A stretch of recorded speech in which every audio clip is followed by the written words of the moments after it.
Hi, welcome to Let's Talk. Today I'm joined by Steph Heary from the Corner in Dundee. Hi, Steph. Hi, Claire. How are you? I'm good, thank you, and thank you for joining me today. No problem at all. It's been a while. Mm-hmm.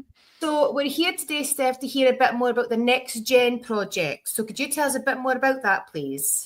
Yeah, so the corner was wanting to get some youth consultation and to get the voices of young people that not only use corner services, but young people out with the corner. So we wanted to develop a focus group for young people to come and be a part of, and we wanted to make it more young people friendly. So we decided that we were going to call it the Next Gen Focus Group, just so more young person friendly and to get them into the corner and just to be a part of this focus group for us.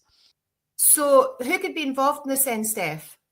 So any young person from the age of like 11 to 19, we do have some young people that attend that are up to the age of 22 because some of our services in the corner work with young people up to the age of 22. So I would say from 11 up until 22. So they're more than welcome to come, be a part of it, join in.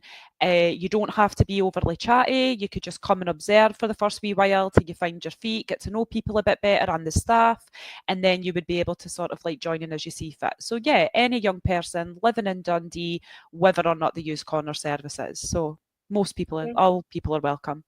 That sounds good. Yeah, you're right. I think it's good for people to know that they don't need to come along at the very first instance and be fully involved in the conversation.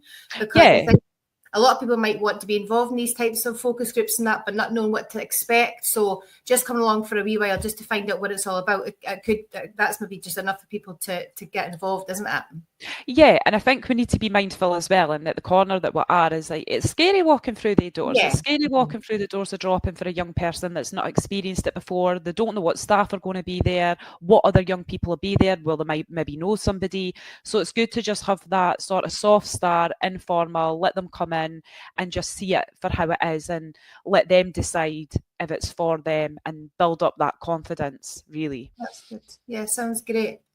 Now, what could people expect from coming along then to the group? How long does it last for? Is it on for a certain amount of weeks? What could they expect from that then, Steph? So the focus group is on last Friday of every month. So the last Friday of every month, and it's just after our drop-in closes. So the focus group, it's only an hour. It's from 6 p.m. to 7 p.m. on the last Friday of every month.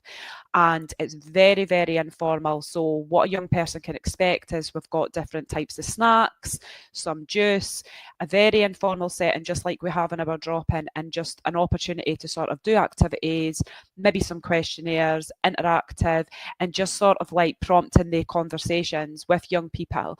And usually there's two members of staff that are there. So it's usually myself and then another member of staff, Louise, who's actually one of our young carer workers.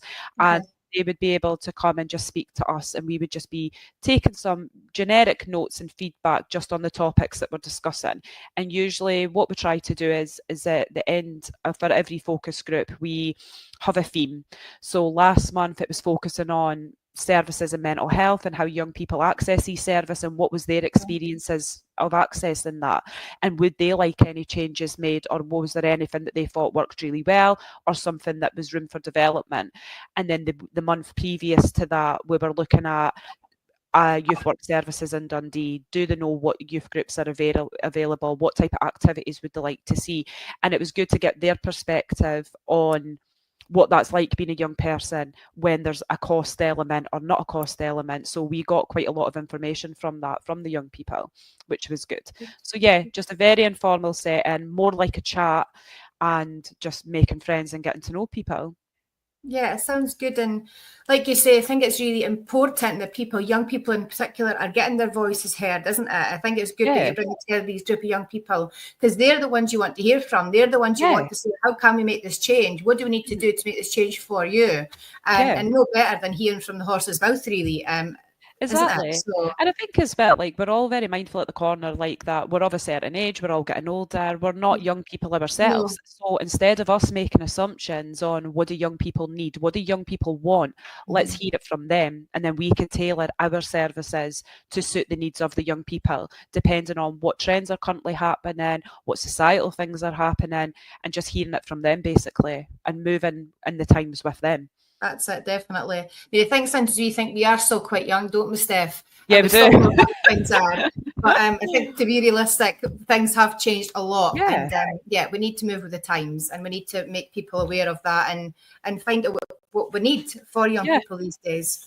So you talk about it being a focus group, coming together and find out what people want change-wise and what people want something new. So what change have you seen so far then through the group? Have the group been involved in any types of change so far, Steph? They actually have, it actually happened quite quickly. So we had a focus group and we were discussing sort of like services, and just even for us, so we've got our drop-in, we've got the TV on, we've got music on just for all the drop-in rooms so that people are having that confidential space, but being able to discuss things that they want to without worrying that people in the waiting room are listening. And one thing that we found from the focus group was that some young people had sort of mentioned, because we support people who are in crisis and who are hard struggling with their mental health, if they're coming to speak to somebody about their mental health and we've got the news on, for example, and there could be terrible things that are happening in other countries, it could be war, it could be elections sort of going on in America, these could be very triggering to young people and maybe amplify their anxiety whilst they're sitting in the waiting room. So what we've sort of implemented at the moment is sort of just having the radio on with the music and having the TV off. Good. And looking at how we're going to develop that moving forward. So that was just one small change that we sort of like decided to do. And another change was the young people had came in and had said they like to have like a structure for it. So like just we're going to do like an itinerary. So it was like, we're going to speak about this for this minute, have a little break, play a little game, and then we're going to do that. And that was something else that we implemented on the following group because that was something that they felt worked for them better as well. There you go. Yeah. So we think that's just small little things, but how much of a big impact they make on people, isn't it? That's the change you want, isn't it? Just it's going to make people feel more comfortable. Not putting any triggers in people's places. You think putting the TV on is quite a welcoming thing sometimes for some people, but there you go. It just shows you, doesn't it? And I think as well, because our drop-in's open from 1 p.m. right through to 6 p.m, when it's later on in the day, it's maybe things that are on Channel 3, sort of like game shows and Countdown and The Chase and things like that. Very sort of friendly, upbeat things. But we were having to be mindful that there's talk shows and news on at a certain part of the day, and it was good for them to make us aware of that. Good. So just shows you these wee things that do make changes for people, isn't it? So it's really good to hear. Yeah. So I saw your flyer, your leaflet that we're going to share on here later on as well. It looks great. So how can people get involved in the group then, Steph?